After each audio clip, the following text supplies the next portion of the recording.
So you had a coffee shop on Paddington, and Deli.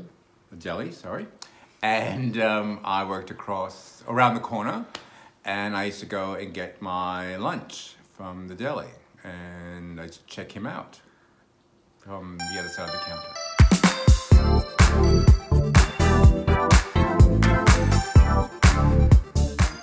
Hi, I'm Russ, I'm Al. and we have been together 16 years this year. We cherish our friendship with each other and our friends, our family. We approach those equally. They're very important to us. Yeah, I think we have a shared sort of value of kindness and generosity. There's a mutual kind of understanding that's easy. We kind of get each other like that. So we're both each other's primary person, you know, like everybody else is incidental, but we know deep down at a very sort of deep emotional level that we're both each other's primary person. We don't necessarily want to know what each other's is doing out and about, but I think we just want the honesty to know that we are doing some things to keep ourselves safe, and I want to keep Al safe. Making sure what our limits are. We don't want to overstep each other's boundaries, because that's where the honesty comes into play, and having respect for each other and making sure that the other person doesn't feel like they're a second fiddle in any of this. And we've had moments where we have overstepped our boundaries, and we've had to work with that. It's challenged us, and we've had to work with it and work through it.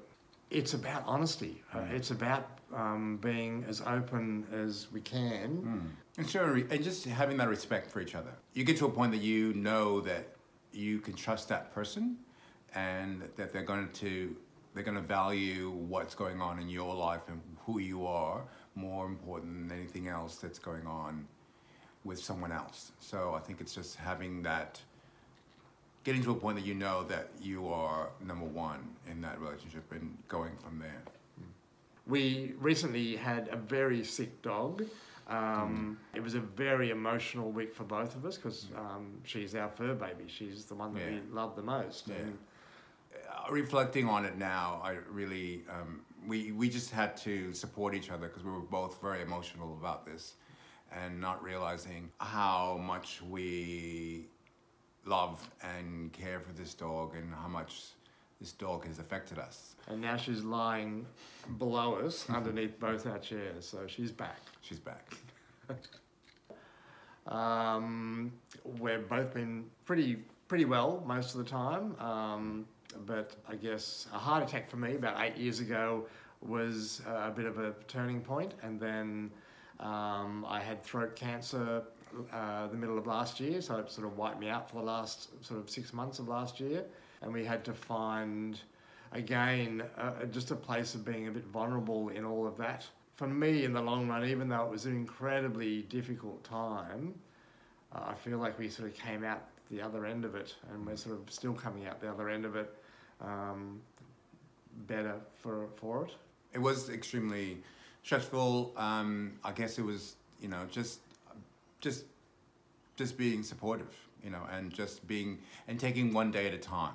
You know, you just had to be in the moment.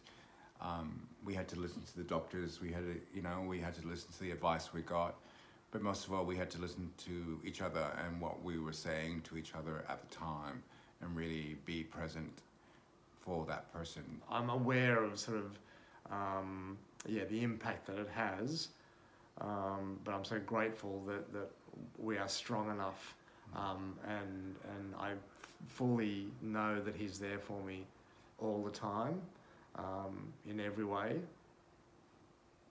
He's a beautiful man. Why wouldn't you? I feel like I'm in a privileged position, I guess, to be with Al, and every day listen and be aware of his experience, and the differences we have in our experiences.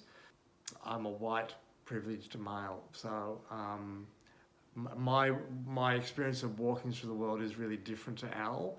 I definitely know that I'm being seen and heard from Russ. I can see it in his eyes that he feels he becomes empathetic to what's going on, and you can see that he's actually taking it to heart what is going on, and it's more of a it's not just he takes in what could have possibly happened to me, but what could have possibly happened to an entire race. And you can see that in his eyes, and yeah. Thank you for listening. Yeah. Hope you can get something out of this. And this is Elsa, our fur baby, who's all back to us. Oh, look, over there. Oh, that's over there. Oh.